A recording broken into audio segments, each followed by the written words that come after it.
We provide you the platform to turn your dreams into reality. Give wings to your aspirations with KR Mangalam University.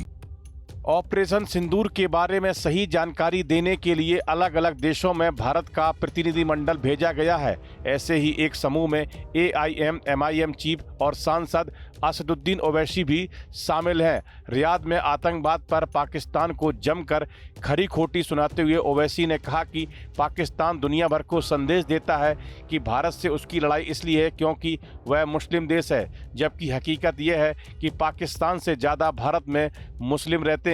Bharat में 24 करोड़ से ज़्यादा मुसलमान रहते हैं। पाकिस्तान को आड़े हाथों लेते हुए उन्होंने कहा कि हिंदुस्तान में पाकिस्तान से ज़्यादा इस्लामिक विद्वान हैं जो इस्लाम का नाम आगे बढ़ा रहे हैं। पाकिस्तान दुनिया भर में झूठा प्रोपेगेंडा फैला रहा है।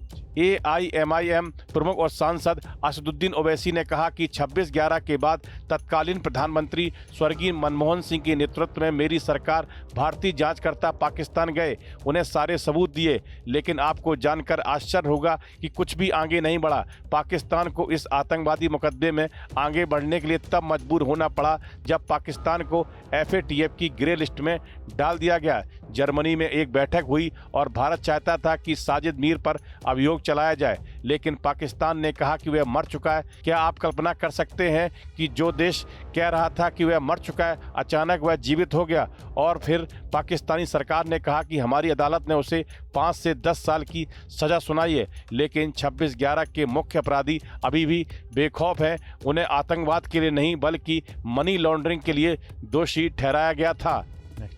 पहलगाम हमले के बाद पाकिस्तान द्वारा फैलाए जा रहे झूठ पर ओवैसी ने जमकर लताड़ लगाई और कहा कि 9 मई को क्या हुआ था पूरी दुनिया जानती है। हमारी सेना ने पाकिस्तान के 9 एयरबेस तबाह कर दिए। अगर चाहते तो पाकिस्तान के उन सभी एयरबेस को पूरी तरह से तबाह कर सकते थे, लेकिन ऐसा नहीं किया। भारत ने पाकिस्तान को केवल आईना दिखाया और चेतावनी दी थी कि अगर आतंकवाद का समर्थन बंद नहीं करोगे तो बड़ी कार्रवाई के लिए तैयार रहो। उन्होंने पाक को चेताते हुए कहा कि हमें ऐसे कदम उठाने पर मजबूर ना करो, अन्यथा आपके लिए ठीक नहीं होगा।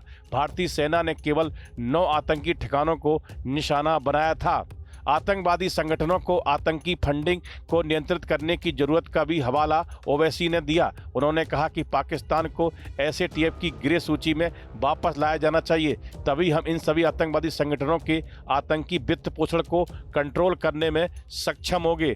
ओवैसी ने आगे कहा कि पाकिस्तान के साथ बात करने के लिए आखिर बात किससे की जाए। पहले भी जांच के लिए पाकिस्तानी टीम को बुलाया जा चुका है, लेकिन कुछ नहीं हुआ। ओवैसी ने कहा कि प्रधानमंत्री बिना बुलाए पाकिस्तान गए, उस समय भी मैंने उनके वहां जाने की आलोचना की थी।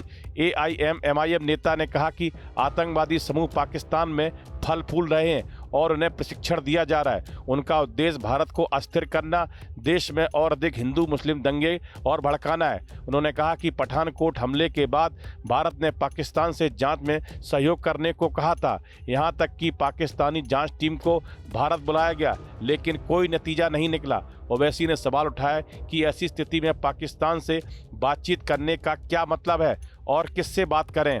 रियाद में असदुद्दीन ओवैसी, जो बीजेपी के सांसद बैजयंत पांडा के नेतृत्व में सर्वदलीय प्रतिनिधिमंडल के सदस्य हैं, उन्होंने पाकिस्तान को घेरा। ओवैसी ने पाकिस्तानी सेना प्रमुख असीम मुनीर को फील्ड मार्शल के रूप में पदोन्नत करने और एक जश्न समारोह में उनके बगल में एक अमेरिकी नामित आतंकवादी को बैठे हुए देखने का भी मुद्दा उठाया। AIM-MIM प्रमुख ने अपनी बात को साबित करने के लिए एक तस्वीर का भी हवाला दिया। इस वीडियो में फिलहाल इतना ही। आप बने रहिए न्यूज नेशन के डिजिटल प्लेटफॉर्म के साथ। जहां भक्ति है हर शब्द में, कथाओं में छुपे हैं दिव्य रहस्य और ज्योतिष देता है जीवन को दिशा। धर्म से जुड़ी हर बातों को जानने के लिए हमारे चैनल स्तुति को सब्सक्राइब करें। चैनल पर जाने के लिए इस लिंक पर क्लिक करें।